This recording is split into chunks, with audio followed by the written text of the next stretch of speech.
Hey, it's your girl, Beautiful Butterfly Bernadette Tarot. Decided to take the time out to do a story time. I thought that it was necessary. I see that my viewers are taking a liking to my YouTube channel. I'm still working on it. Believe it or not, a lot of the stuff that I'm getting help with is my 10-year-old. She is definitely helping me out with the layout because I'm clueless. All I know is how to record a video, read cards, speak to spirit, and upload. I'm trying to make it a little bit more appealing. But please do forgive me if it's not as, I guess, if it's not as good as the others. But my stories are very, very much real. So I'm gonna, every few readings that I do, I'm gonna do a story time. And before even getting into the story time, if you have any questions about or inquiries about wanting to do, or me wanting to do a reading for you, please DM me. If you're looking to connect with a loved one who has passed over, please DM me. Of course, I will set all that up in the later on in future videos. I'll go ahead and set all that up in my description about prices and how I'm able to do these readings. It can be email, video, FaceTime, Hangout, Facebook Messenger, on however you want to receive your reading. The best way for me, I think, and I tell all my customers this, if you want a reading, the best way is to do it through video. Like, I can record it and send it to you, because then you have the video there and you're able to reference to it at any time. I've had people to come out and just be like, oh, let's do the reading over the phone. And it's like, okay, let's do it over the phone. But then 2-3 months later, you contact me and then you're like, what did you say? And what's that? And I'm like, you know, I do so many readings, I can't remember. That's why I keep video of them. I can't remember what spirit has told me. Especially, I've done,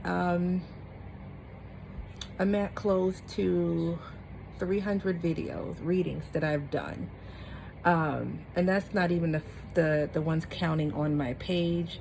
That's not the ones that are on my camera.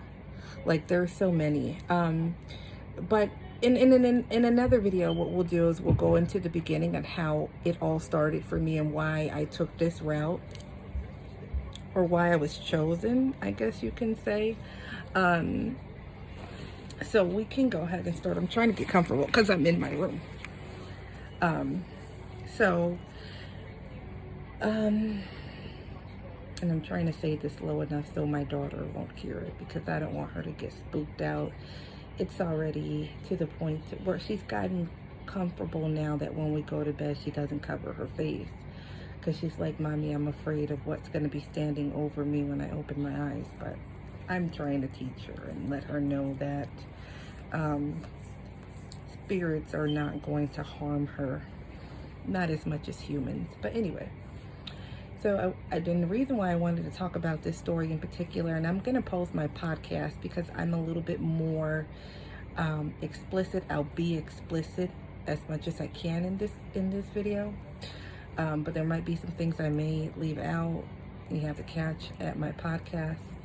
But I was watching, I don't know if most of you watch Naked and Afraid. And this, what I'm about to talk about, is on my podcast, but what I've seen today on Naked and Afraid made me say, you know, go ahead and talk about this thing. You know, talk about it. I'm just looking for my AirPods, so just in case this one died, I have my other one. So on Naked and Afraid, it was a woman on there with a guy, and they were out in some jungle that has ties to voodoo and stuff. And she asked her partner, Do you believe in ghosts and spirits? And he was like, yes. And she was like, I had sex with a being. And I was like, wow, she wasn't afraid to admit it. This has been going on with me for years. I finally gotten to the point where maybe about 5, 6 years ago, I've gotten comfortable with telling people. So, it started off when I was young. Still happens to this day. A lot of people may say it was a incubus. The reason why I say that it's not an incubus is because incubus comes to you only at night, and the only thing they want from you is sex. The difference between an incubus and what I was dealing with seems to be still around. We only have sex during the day, never at night. And I was finally able to see what he looked like. And I'm going to say him because I was able to see him. Of course, it wasn't... I'll tell you what exactly he looked like. And maybe one of you guys can tell me or give me the name of what it is. Mamita, give me 1 second. Can you do me a favor and let John in? I have a cat who seems to love being a whore.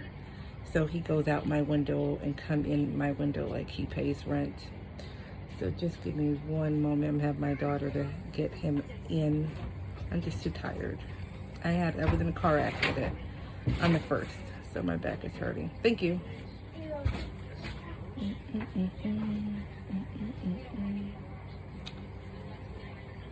Go.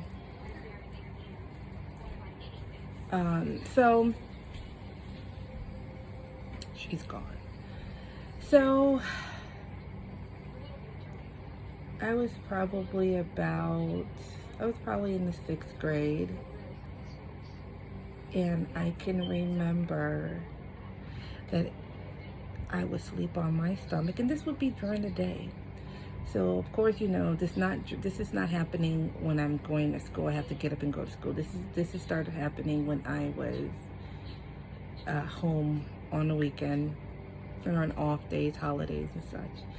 And I can remember that every time I would fall asleep on my back, I can hear a creak on the floor like somebody's entering the bedroom. And I can feel something. And I'm going to say something because then I'll tell you how I figured out it was being or him.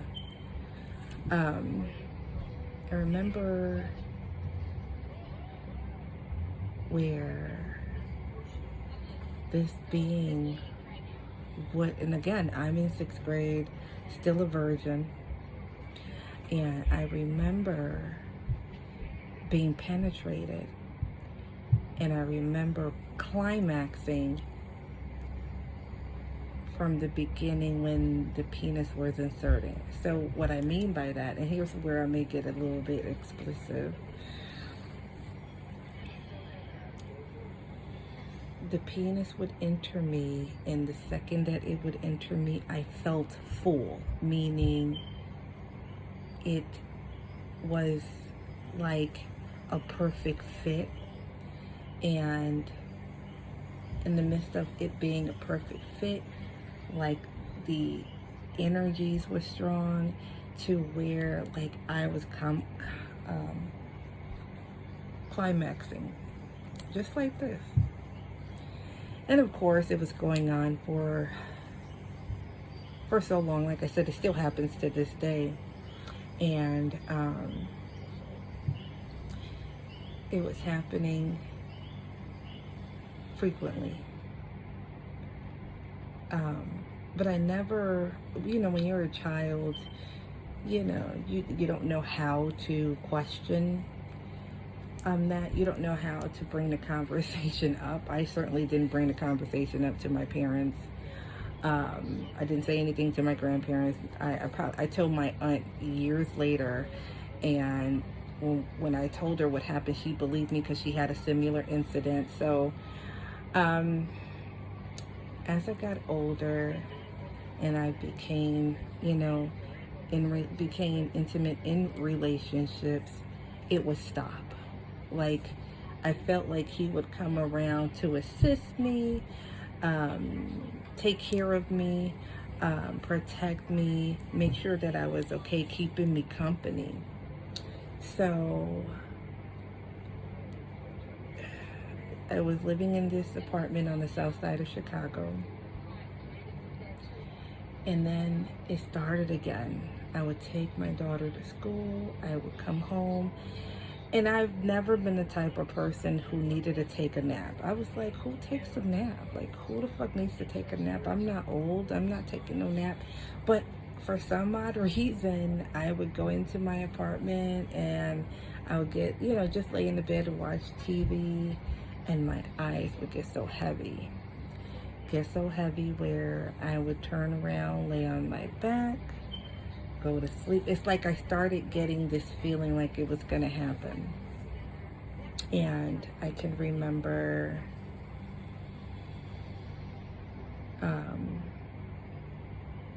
creaking on the floor. It was almost that in this apartment. I was living in a small studio apartment. My girl was little. And I could almost hear this being coming out of my kitchen. It was like a portal. Like they would come out of my kitchen. I could hear the floor creak, and then they would be standing at the bottom of my bed. And again, like I'm not asleep all the way. I'm paying attention. And one thing about me is like I'm a very, very, very, very light sleeper. I mean, if you fart, I'm up. If you move, I'm up. If there's a noise in my apartment that is made, I'm up. Like I'm a very, very light sleeper. And again, I can be partially asleep and I can hear all this going on. And I remember it happening all over again, right? Again. Like, and I'm gonna say this, like, when the sex was amazing. It always is. There has not been a time where I had sex or we had sex and I didn't climax. Like every time we had sex, I always climax. It was always not the hardest. Yeah, it was the hardest like climax ever. Like it was just so great. Not hardest to catch, but it was like really hard. You know how dudes be like, oh, I bust a nut really hard or whatever. But same thing for a woman. It was so hard. And again, it would only happen when I would be alone, when I would be single. When I was in a relationship, he wouldn't come around, but I know that he was in the distance. I know he was in my apartment. I know that he was everywhere I went. And I'm having conversations with myself. I say, you know what? This has been going on for so long. I need to find out what he is, who he is, what he looked like, how come we don't talk. So started happening. I mean, it's frequent. When I'm not in a relationship, it's almost like on a daily basis. So I remember saying to myself, you need to make contact. You need to communicate. How? How are you going to communicate? And when I thought about communicating, the first word that pop in my head was telepathy. Speak to him telepathically. Telepathy. I'm like, yeah. So I remember one time, I don't know if he was in my brain to know that's what I was thinking. So there was probably a week where nothing happened. And then next week came, and again, I dropped my daughter off at school, came home, got in bed, watching TV. All of a sudden, eyes heavy as fuck. I'm like, oh shit, I know it's gonna happen.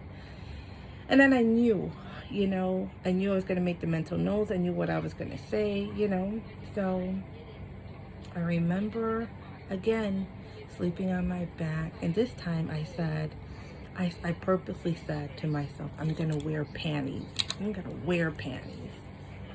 I want to feel if he's gonna scoot the panties over, because I don't like wearing undergarments. Bras I can wear all day. Panties I can care less about. So I remember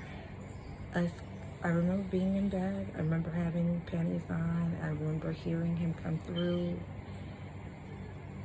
And the thing is, it's like, it wasn't something that he would come in and be rushed to do. He would come and he would stand at the foot of my bed. Like, he could almost see what my body looked like underneath clothes and covers. And I remember literally feeling something pull my panties to the side. And I remember him inserting himself. And Lord Jesus, I was like, yes. I knew it was going to be bomb, because every time it was, he never let me down. Like, he never let me down. And never let me down. So I remember me speaking to him telepathically, like, let me see you. We've been doing this for some time. Let me see you. And I remember I lifted up my head. And the second I lift my head to go ahead and turn back to look, he put his hands on the back of my head and in the middle of my back to lay me back down. I said, okay. Again, powerful orgasm was great. It was like the second that we climaxed, he was gone just like this. And I'm like, why is he not speaking? Why is he not responding? Why is he not let me see him? So anyway, a couple of days went by, and then he was back again. And at this point, I'm like really having conversations with him telepathically. I'm like, look, we've been doing this forever. I said, at this point, you've been in my life. I don't care what you look like. I honestly don't care what you look like. I just want to be able to see who you are. At this point, we care about each other, because we've been doing it. It was like a relationship. It kind of feel like it still is, in a way. It's like he steps in when needed. And this is the first time now. And you probably, did he ever say anything? Did he ever spoke? Did he ever moan? This day he grunted, and he said no. We're going back and forth. I'm like, just let me see you. It's okay. And the friction between us was just so strong, and I can feel us this particular time, like the friction, the orgasm was about to be explosive. I felt it, like within my soul, I felt it. And I remember telling him, it's okay, I'm not gonna say anything about how you look. I'm still gonna, be okay with everything. I just want to see who I'm dealing with. It's been so long, and and I remember hearing him starting to moan. I have never heard this man, I'm gonna say man now, and the reason why I'm gonna say man is because I'm gonna tell you what he looked like. I was like, I'm okay. It is what it is. Like, I want to see who you are. And he moaned. And I remember as we were about to climax, again, I lift my head up. I turned back. He let me see him. And at that point where I was able to see him, we started climaxing. And this man let out a roar for a moan. So loud that it was so loud that I know I heard it through the building, and I wonder if everyone in that building heard it and probably thought it was some guy busting a nut in the building, and it was him. I'm gonna describe to you what he looked like.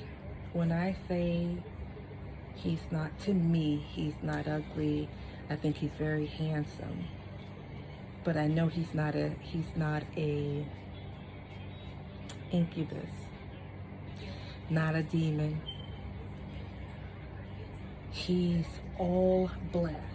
Let me see if he's all black, like this black, like my hair black, this black,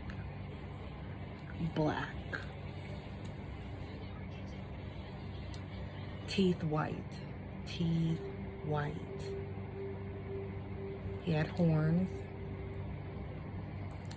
When I tell you his body was cut, I mean cut. Abs, the crease in his arms, just muscular. His penis had to have been a good,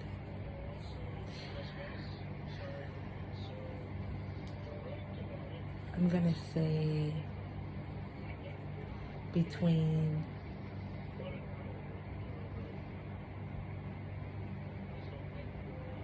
trying to think of the thickness.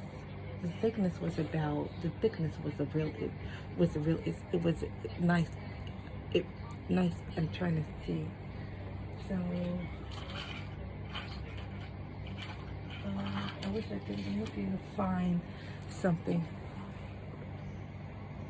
Okay, I think let me see. I have this here.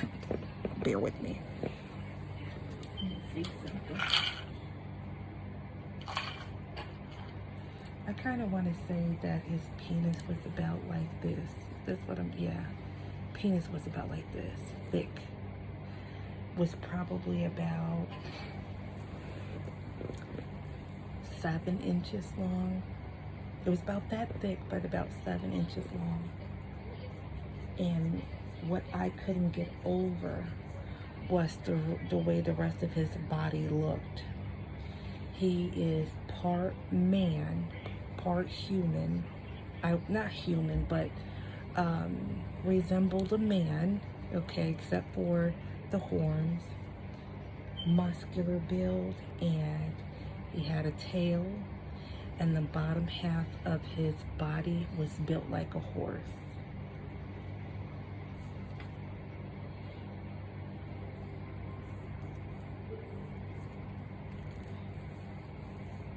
Built like a horse.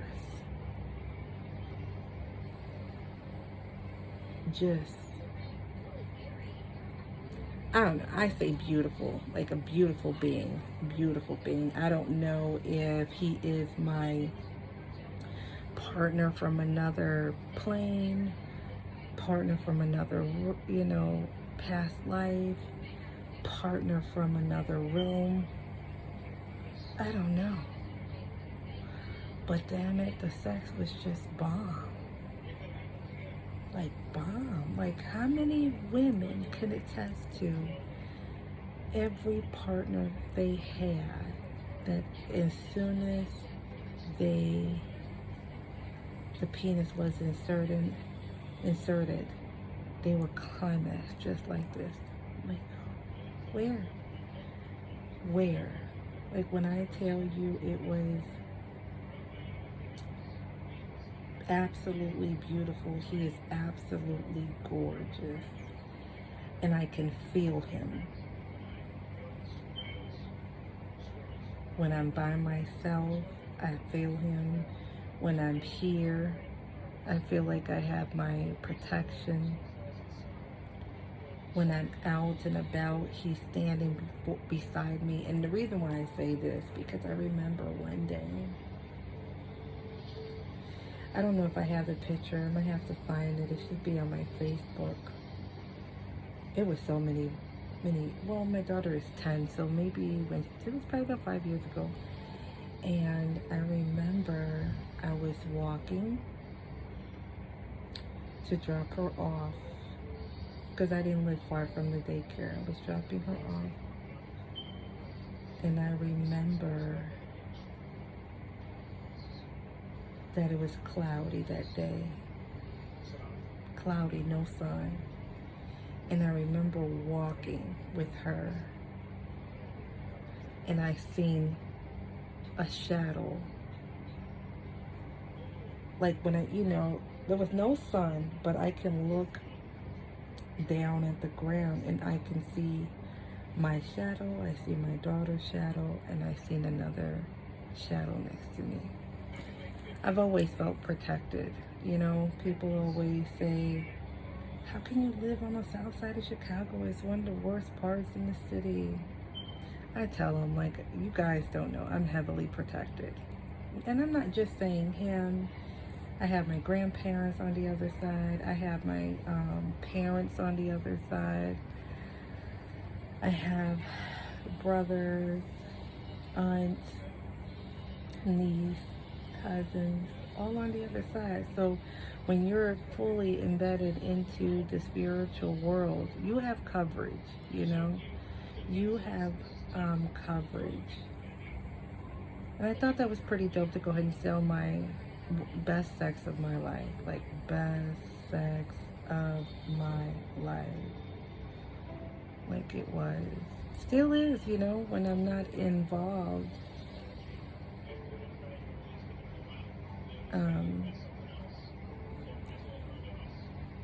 If I was looking online on how I can purchase a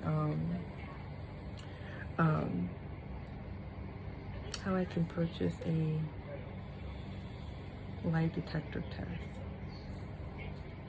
I want to purchase one or even have one done, so I can prove that my stories are 100% real.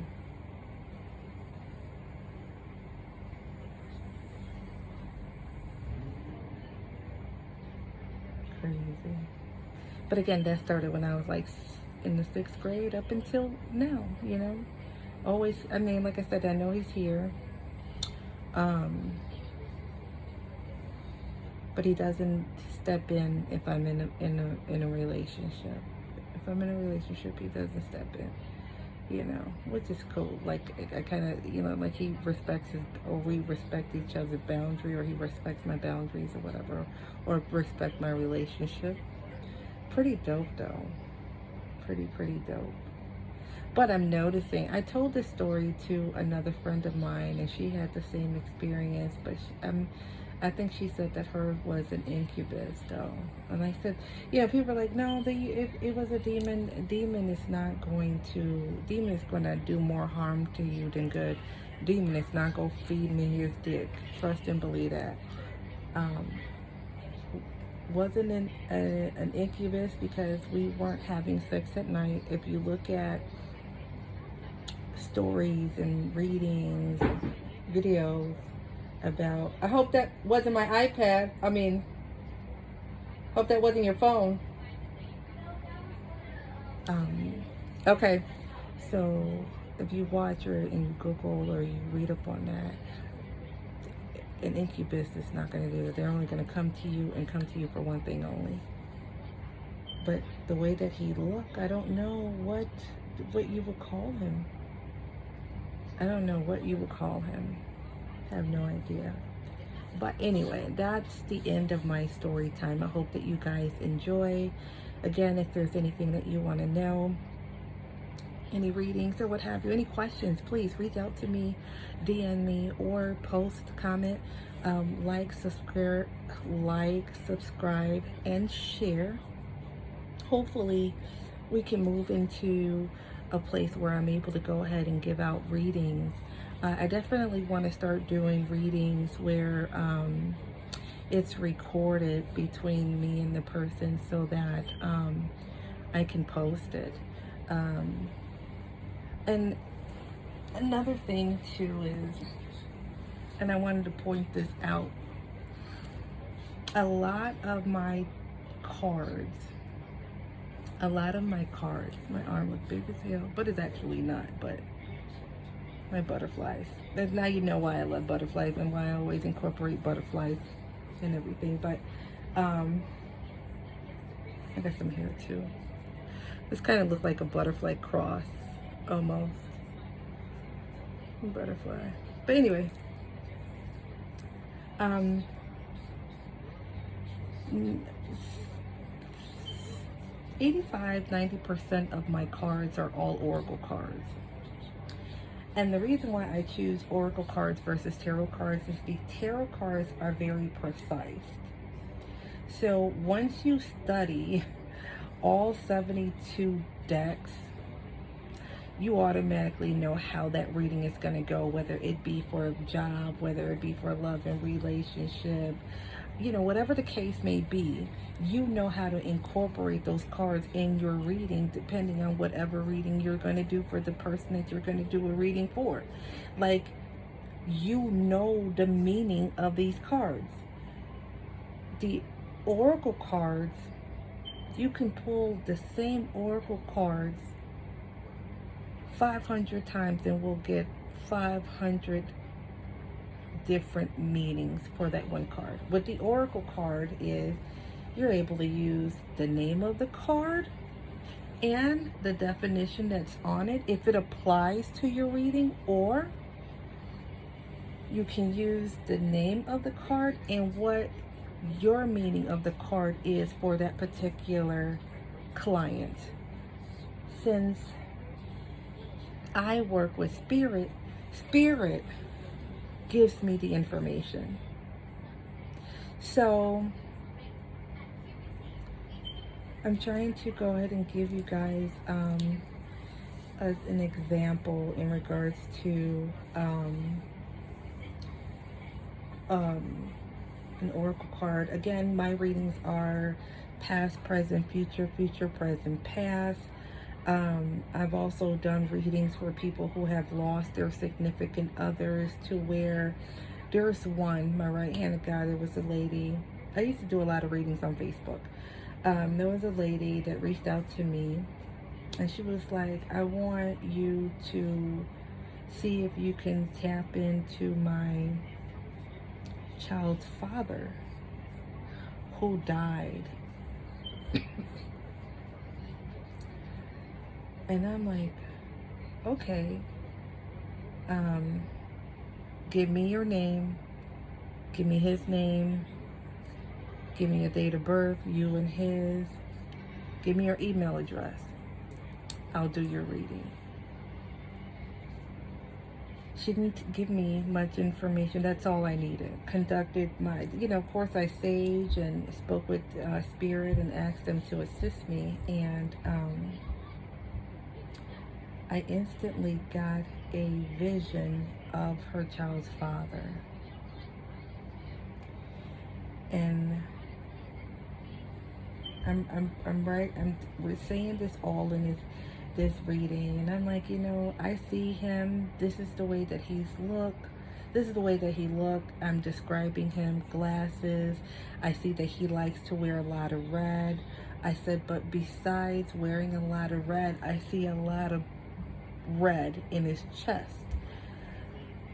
Like something happened in this region, like it might have been something with his heart, his lungs, but all of this I'm seeing, he's showing me is red. Not sure if it was a heart attack, stroke, whatever, but I'm seeing, like, I see red here, red, and that's indicating blood.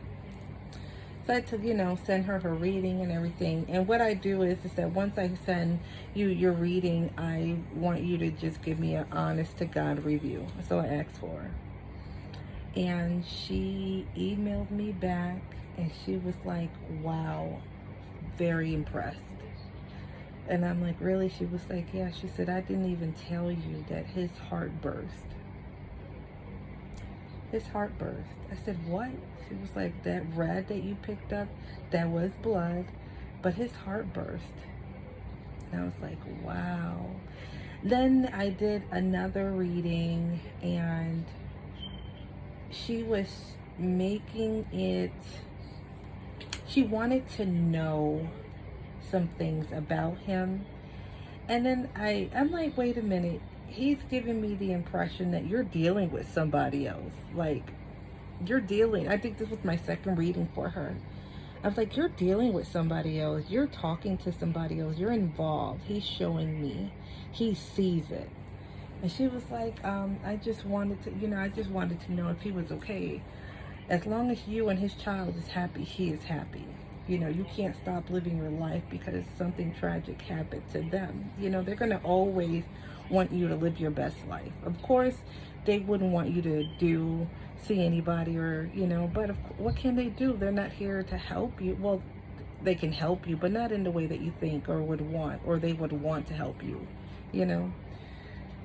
But I did her reading, and then I just stopped. I slowed down because it becomes demanding. People, instead of asking for a reading, it's almost that they're demanding a reading. You know what I mean? And you go ahead and you do these readings for them, and they feel like they deserve a lot more. Like, there's a whole process to it all with my readings. But we'll go ahead and get into that in the future. Again, like, comment, subscribe. Hit the notification button. Tell me what you guys think. Yeah. I'm even going to post, if I don't post my podcast here, I'll probably post it in the comments. Or let me know if you guys want to. Well, no, I'll post it in the description for you guys to see it, so that you can listen to my podcast. Again, if you guys are interested in the reading, want me to connect with the loved one, don't hesitate to reach out. Want to send you guys lots of light, love, and plenty of blessings. You guys have a great rest of your evening. Bye.